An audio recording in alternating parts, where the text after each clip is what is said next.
In the early to mid-20th century, service stations were more than stops for fuel.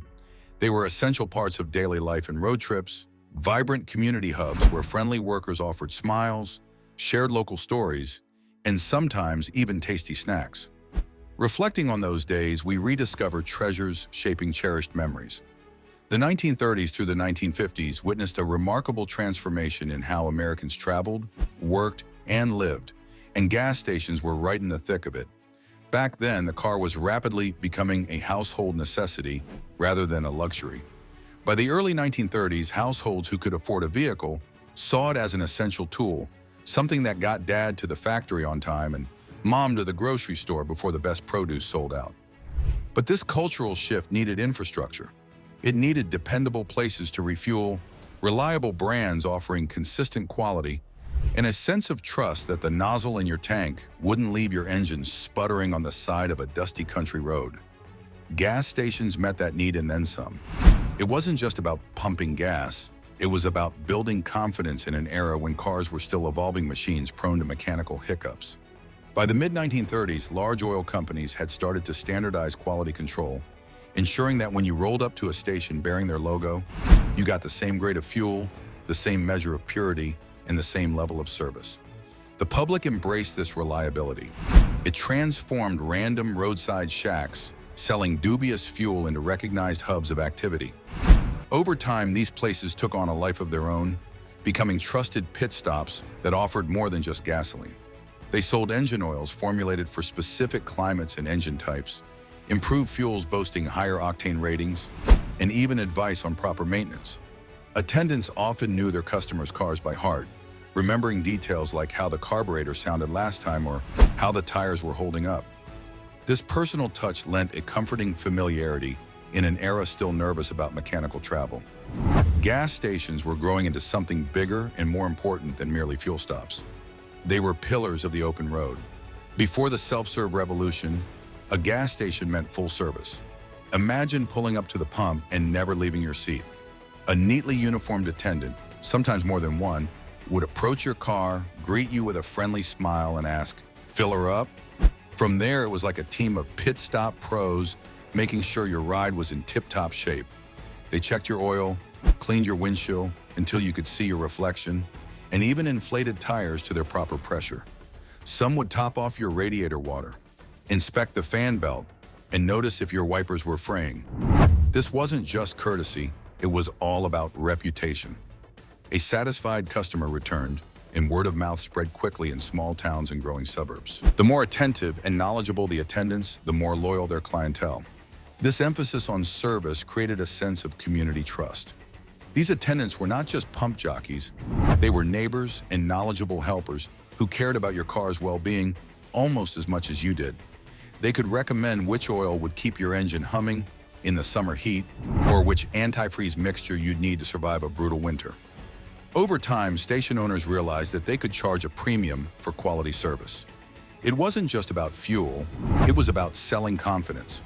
Customers didn't just leave with a full tank. They left feeling secure about their journey ahead. Sure, it may have cost a few extra cents, but the peace of mind was priceless. Before we move on to the next one in the list, please take a second to like this video and subscribe to the channel. It doesn't take much, but it means a lot to us. Thanks you. The aesthetic of these old stations was something to behold. In the 1930s, simple wooden shacks were giving way to stylish structures, often reflecting the Art Deco influences of the era.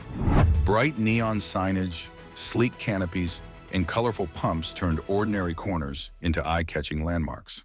By the 1940s and 1950s, as the economy recovered from the Great Depression and emerged from World War II, gasoline brands got bolder with their architectural statements.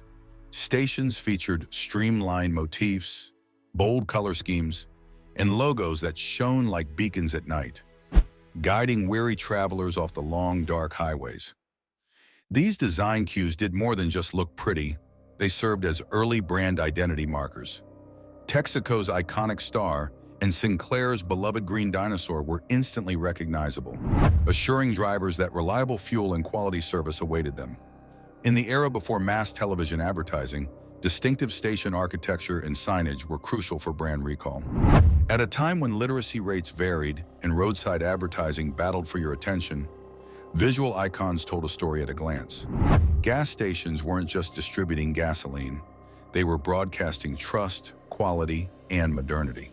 Driving around in those decades meant appreciating not just the mechanical hum of your engine, but also the roadside show that each station put on.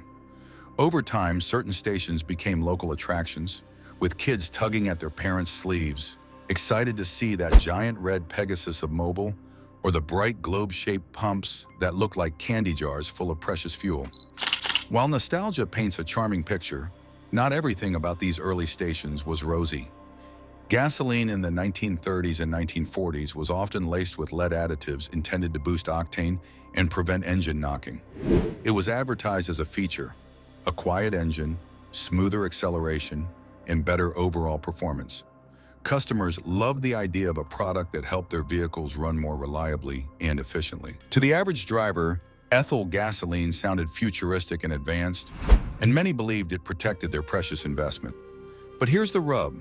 Leaded gasoline was a ticking time bomb, both environmentally and health-wise. Few customers knew about the toxic fumes they were breathing and what lead residue did to air quality and public health. Oil companies, meanwhile, insisted that no viable alternatives were readily available. The industry's marketing machines played down the dangers and trumpeted the benefits.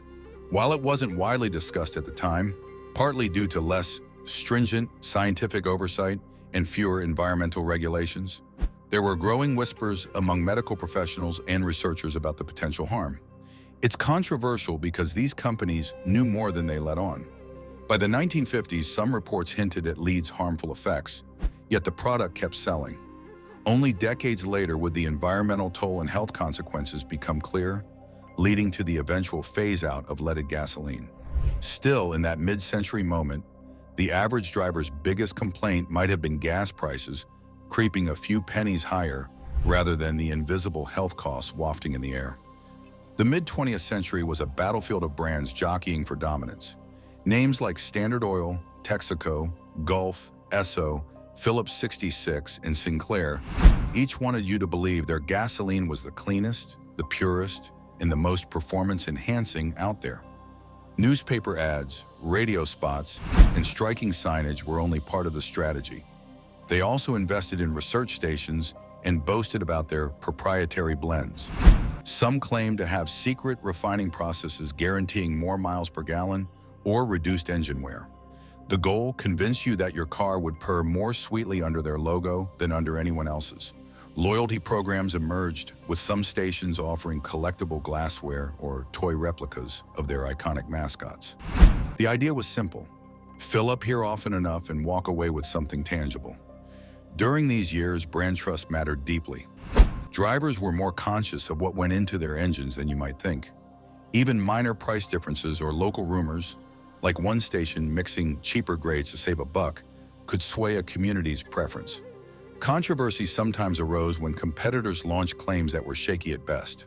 Such disputes didn't always reach the ears of the general public, but industry insiders knew the score.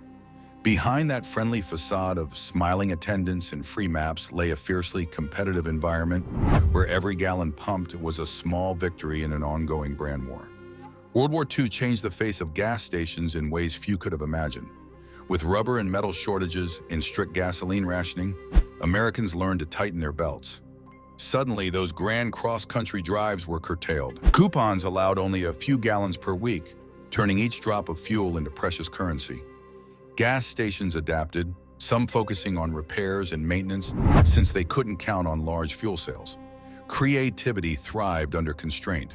Station attendants learned to extend the life of tires or patch up old tubes, and customers valued their ingenuity. Women stepped into roles traditionally held by men, pumping fuel and handling tune-ups while the guys were off fighting overseas. This shift didn't just keep the stations running, it also quietly chipped away at gender stereotypes. Controversies, however, weren't absent. Some people circumvented rationing by forging coupons or tapping into black market sources. The government cracked down hard when it caught wind of such activities, emphasizing the seriousness of wartime measures. Still, A certain quiet understanding existed. Everyone was making sacrifices. Gas stations emerged from these years a bit changed, having proven their adaptability and deepened their roots in the community. When the war ended, demand skyrocketed again, and stations stepped up to meet the nation's renewed hunger for the open road. By the time the post-war boom arrived, the Great American Road Trip was born. Families loaded up the sedan and hit the highways, some of which were still two-laned and scenic, rather than the massive interstates we know now. Gas stations expanded their services to cater to these new explorers. Many opened small convenience stores, selling soft drinks, snacks, and road maps. Restrooms became a point of pride. Owners understood that a clean, well-maintained restroom brought travelers back time and again. Over time, people began to expect not just fuel and service checks, but also a level of comfort and hospitality. In some cases, stations functioned as mini tourist information centers. Attendants would recommend nearby attractions, good diners, or affordable motels. In farming communities, gas stations even sold basic supplies, milk, bread, or a few household items, making them essential one-stop shops. This broadened role increased their importance in daily life. It also opened the door to new forms of marketing, with companies like Esso pushing the slogan, "Happy Motoring." This was more than just a tagline. It was a promise that the road was a place of adventure, discovery, and family bonding. Gas stations were the fuel stops of dreams, each fill-up a small step closer to Mount Rushmore, the Grand Canyon, or grandma's house across the state line. The mid-century gas station experience often included flashy gimmicks and promotions. From branded road maps highlighting company-owned service stations along your route to free trinkets designed to entice repeat customers, these were times of creativity and competition. Gas pumps themselves evolved technologically. Modern pumps with glass globes had given way to electric pumps that measured fuel more accurately, reducing instances of short-measuring customers. Fuel hoses got longer and more flexible, allowing attendants to reach across various models of cars without straining. Oil dispensers with neat spouts replaced messy canisters, and cleaning solutions for windshields were improved for streak-free results. Promotional items included everything from kiddie toys with oil company mascots to entire sets of collectible dinnerware. Families sometimes planned their fill-ups at specific stations just to complete a collection. Controversially, some historians argue these promotions fed into an early form of consumerism that encouraged waste and needless accumulation. Yet back then, nobody complained too loudly. Customers loved freebies, and stations loved the loyalty they inspired. It all contributed to the atmosphere of adventure and reward that traveling the country by car began to embody. By the late 1950s, the convenience factor began shifting. Self-service gas pumps started appearing, first quietly in a few innovative spots, and later spreading as the decades rolled on. Customers wanted faster options and, in some cases, slightly cheaper prices. Full service began to feel like a luxurious relic rather than the standard. The cultural and economic factors that had made full service so appealing were changing. Women were driving more, suburban sprawl was well underway, and the nation's pace of life was accelerating. Without the personal touch of the friendly attendant, the ritual of the fill-up lost some of its charm, but it did offer speed and sometimes a modest saving of a few cents per gallon. The shift was controversial. Traditionalists grumbled that stations were losing their human touch. Others argued that Americans were embracing independence, preferring to handle the pump themselves and skip the small talk. The bright, shining palaces of service gave way to more utilitarian designs, minimal signage, and sometimes fewer amenities. As the technology of cars advanced, people relied less on attendants to keep things running smoothly. Regular tune-ups and maintenance tasks evolved, and many drivers gained confidence in performing routine checks themselves. The road had changed, and gas stations had to follow suit. The days of the uniformed attendant running out to greet you were numbered, and the notion of the station as a local gathering place slowly faded into memory. So why do these old gas station memories still captivate us, even in an age when we tap our credit cards at the pump and seldom speak to another soul while filling up? Part of the allure is nostalgia. For those who grew up in mid-century America or heard stories from parents and grandparents, these stations represent a simpler time. A time when mechanical expertise was admired, when community ties were strong, and when a friendly face was always on hand to check your oil or top off your wiper fluid. There's also a sense of lost craftsmanship.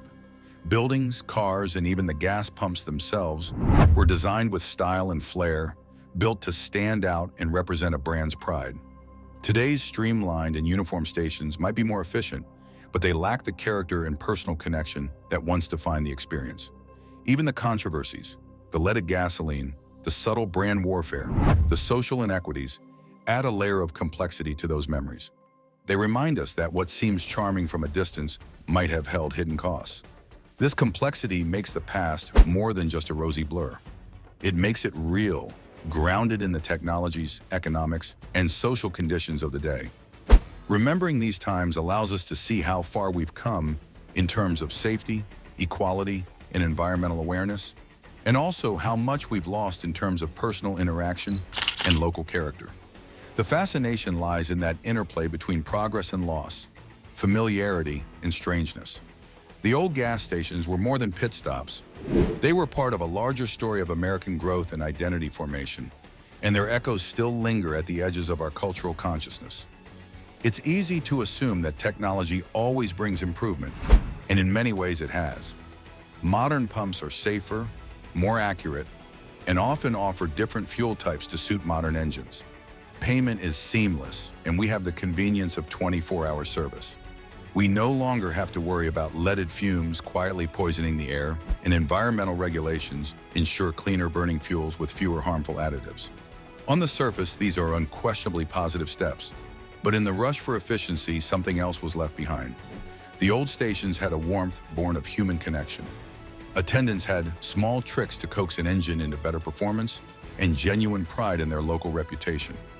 Customers trusted their guidance and learned from their advice. That trust was earned face-to-face, not through corporate branding or digital ratings. Modern fuel retailers might function more smoothly, but the human stories that once unfolded beneath the station canopy are less common. Technological progress is wonderful, but it often trades personal nuance for streamlined processes. The modern driver is more independent, yet perhaps also more isolated. In recalling these lost practices, we gain a greater appreciation for how technology and personal interaction can be balanced to create a more fulfilling experience. Certain details from this era have faded from mainstream memory. In the 1930s and 1940s, gas stations offered free air and water not as a courtesy, but as a brand differentiator. They used gravity-fed pumps where you could see the gasoline sloshing around in glass cylinders, ensuring you got a full measure. Some stations even employed women as hostesses who would handle customer relations while men did the mechanical work. This was rare, but it happened and challenged gender roles quietly. A handful of stations tried experimental fuels, early blends of ethanol, or even bizarre additives that never caught on. Others hosted local events, from raffles to charity drives, leveraging their central location to pull in crowds. And while not universally practiced, some stations in certain regions were known for cutting corners. Rumors circulated about watered-down gas or rigged meters. These weren't widespread practices. Trust and consistency remained king. But the mere existence of such rumors revealed that behind the polished exterior lurked a few murky truths. The past wasn't perfect, and that's what makes it all the more fascinating to study. The mid-century American gas station experience offers a window into a world now gone. It's fascinating to think of a time when the smell of gasoline was greeted with smiles rather than grimaces, and when wiping a windshield was a way to brighten a driver's day. There were unquestionable benefits: personalized service, community trust, recognizable architectural flair, and a feeling that each station was a unique piece of the local fabric. But there were drawbacks too: health risks from leaded fuels, subtle forms of discrimination, the tension between competing brands, and a level of environmental naivety that would not stand in today's more eco-conscious world. All of these factors came together to create an environment that was both beloved and flawed, cherished and imperfect. Nostalgia helps us remember the good, but history reminds us of the rest. That tension is what makes these memories endure, sparking curiosity and admiration, along with a dash of critical perspective. For many Americans who lived through it, or who remember their parents' stories, these gas stations evoke long summer afternoons, family vacations, and the comforting hum of a friendly attendant's voice. They were waypoints in life's journey, literal and metaphorical, offering refueling, guidance, and sometimes just a pleasant chat. Perhaps that's why, even though times have changed, these memories still resonate.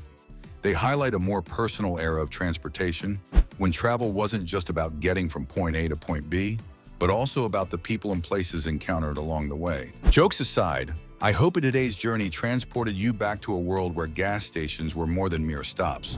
Whether you're remembering your own childhood road trips or simply curious about how things used to be, these stories remind us that progress often comes with trade-offs. If you enjoy this nostalgic look at America's past and appreciate learning about the things that shaped our world, consider hitting that subscribe button. Your support helps keep this channel's tank full, fueling more deep dives and time travels. Until next time, keep exploring, stay curious, and drive safe.